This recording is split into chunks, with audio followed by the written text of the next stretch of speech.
C'est le propre des grands conflits que de ne jamais connaître de trêve. Même le jour des 95 ans de la reine, Stéphane et Clémentine vont s'affronter une fois de plus dans l'épreuve du quiz. Pas de pitié, pas de quartier. Stéphane, Clémentine va vous battre, elle l'a juré. Sur le caleçon de Saint-Exupéry. C'est dire sa farouche détermination. Jouons à Born to Be Alive spécial aujourd'hui. Ses désirs sont des ordres, elle nous l'a demandé. On l'a fait, un quiz entièrement consacré à la reine Elisabeth II. La Queen veut simplement vérifier que vous la connaissez aussi bien que vous le prétendez, Stéphane. Non, mais je prétends rien du tout, moi, monsieur. Question numéro 1 pour vous. Je ne vous apprendrai pas, Stéphane, la passion que la reine a eue, qu'elle a toujours d'ailleurs pour ses corgis et ses dorgis. Les dorgis sont une race de chiens. Elisabeth est à son origine car elle a croisé ses corgis avec un teckel.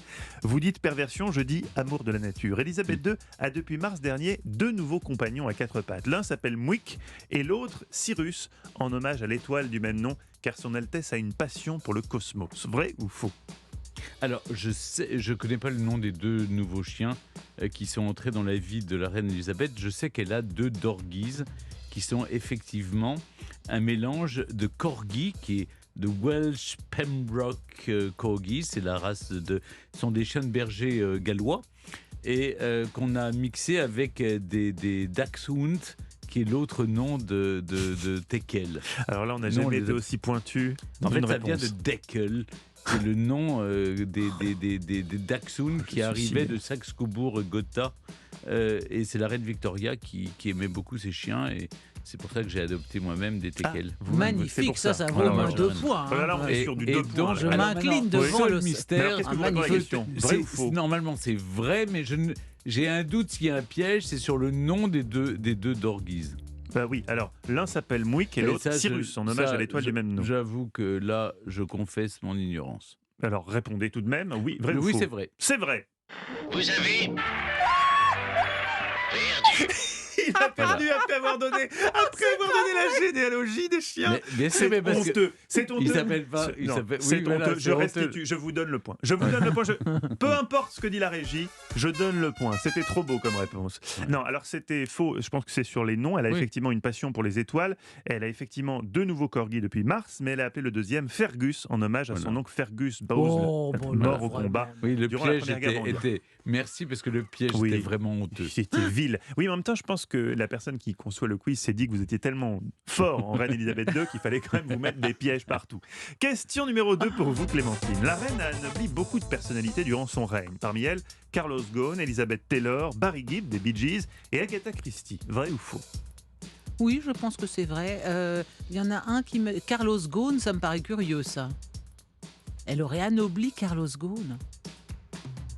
Ça vous dit quelque chose, Stéphane, ça Les autres refaites le meleux, là. Elisabeth Taylor, oui. Carlos Ghosn, Elizabeth Taylor, Barry Gibb des Bee Gees, Stayin' Alive et Agatha Christie. Vrai Agatha ou faux ? Christie, oui, je pense qu'elle a, bien sûr. Ce qui me gêne, c'est Carlos Ghosn. Je sais ça pas vous gêne, Carlos ? C'était peut-être avant. Oui, enfin, vu qu'on a, nous, on a bien donné la Légion d'honneur à Ceausescu et... On n'a pas le choix avec les chefs d'État. C'est des échanges protocolaires de décoration. Carlos Ghosn, à quel titre aurait-il eu la Légion d'honneur ? Les accords Nissan, l'automobile, Renault... aurait-il été anobli ? Non, je dis non. Vous dites non ? Vous avez perdu. Eh bien, c'était pourtant vrai. Tous ces gens ont été anoblis par la reine Elisabeth II, me demandez pas pourquoi. Tous les ans, la reine peut anoblir les personnalités de son choix, comme Bono, le chanteur de U2 en 2009. Mais lui, Bono, il ne peut pas se faire appeler Sir, car il vient d'Irlande du Sud, qui s'est retiré du Commonwealth en 1949. Donc il est noble, mais on ne dit pas Carlos Ghosn Sir. a été anobli. Et Carlos Ghosn, il a reçu, en fait, ils ont dû recevoir Knight of the British Empire. Mais c'est le titre de chevalier. De chevalier, mais voilà, donc avec le droit pour les femmes de s'appeler Dame et pour les hommes d'être sœur. Et vous avez quoi comme titre ? Moi, je suis chevalier de l'ordre de l'Empire britannique. Ça, on peut dire ça. On dit Sir Bern ? Non, pas du tout, parce que j'ai été chevalier, mais pas knighted. Vous n'êtes pas. Ça viendra peut-être un jour, mais il faut vous dépêcher. Vous savez, oui, mais je compte sur son fils pour poursuivre la tradition familiale. Question numéro 3 pour vous, Stéphane. En 2019, le magazine britannique Hello a frappé fort. Il a publié un selfie de la reine. Vrai ou faux ?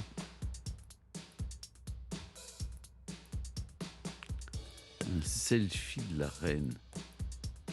crois pas, parce que je sais on lui a fait des gants spéciaux pour qu'elle puisse lire sur sa tablette numérique, envoyer des SMS et envoyer des... Parce qu'elle ne peut jamais retirer ses gants? Non, elle a toujours des gants. Qu'est-ce qui se passe? C'est protocolaire? C'est pas seulement protocolaire, c'est assez hygiénique. On le voit bien maintenant. Elle avait un temps d'avance. Oui. Est-ce qu'elle a pu, à la faveur d'une rencontre peut-être avec des jeunes, Ça m'étonne qu'elle-même avoir répondu à ait une fait demande? Non, je A-t-elle dirais une non. idée, une perche à selfie sera avec Non, son non, je crois pas. Je crois pas qu'elle l'ait fait. Vous avez gagné. Vous avez gagné, Stéphane. Évidemment, la reine n'a jamais pris de selfie. En tout cas, aucun n'a été publié. Mais en une de ce magazine Hello, une photo de la reine, les mains dans les poches, à l'occasion de la sortie du livre Angela Kelly, habilleuse de la reine. On a appris plein d'anecdotes assez dingues. On a appris qui était chargé de porter les chaussures de la reine pour les faire un petit peu. Oui. Et ben, c'était Angela Kelly Bien sûr. elle-même. Sa styliste, en fait. Sa c'est styliste, ça. Son ouais. habilleuse styliste qui lui dessine d'ailleurs les tenues, qui les réalise et qui l'habille. Et donc la reine lui a souvent confié qu'elle rêvait de poser les mains dans les poches et elle a exaucé son vœu. Question numéro 4 pour vous, Clémentine. Personne n'est éternel. Quand Élisabeth II va disparaître, le prince Charles deviendra Charles III ou Georges VII, où il abdiquera au profit de son fils William. Et tous les petits-enfants en ligne agnatiques sont susceptibles de devenir princes et princesses du royaume. Mais c'est quoi agnatique? Agnatique. Alors, quelle est l'orthographe? C'est avec c'est un G agnatique. Ça fait penser à Agnus, Agnus plutôt. Agnus Dei. Non, mais oui, un prince agnatique. Est-ce que ça a un rapport avec un ordre de naissance, j'imagine? Est-ce que oui, ça pourrait venir de là. Est-ce que ça vient d'Agnus, l'agneau, et que ça a un lien avec la naissance? C'est tout ce que je vois. Sinon, donc je dis, qu'est-ce qu'un prince agnatique exactement? Oui, c'est quoi agnatique? Ils sont susceptibles de devenir princes agnatiques, c'est-à-dire d'accéder au trône, alors qu'avant ils étaient dans un ordre trop éloigné, peut-être. C'est par le rang de naissance. Mais alors la signification exacte, prince, peut-être de naissance, je vois pas d'autre. Je connais pas ce mot. Vous avez perdu. C'est insuffisant. La régie décrète que c'est insuffisant comme explication. Tu parles. Elle a bon dos, là, j'ai la régie. Agnatique, c'est une filiation par les mâles, tout simplement. La filiation cognatique, c'est par les hommes et les femmes. Et alors, pouvez-vous me donner l'étymologie latine d'agnatique et cognatique? Je le peux et je vous la donnerai dès demain. Mais pour l'instant, je décrète que Stéphane Bern a remporté le quiz. C'est quand même la moindre des choses sur la reine Elisabeth II. Bravo Stéphane. Vous êtes vraiment aussi fort que je l'imaginais. C'est pas petit.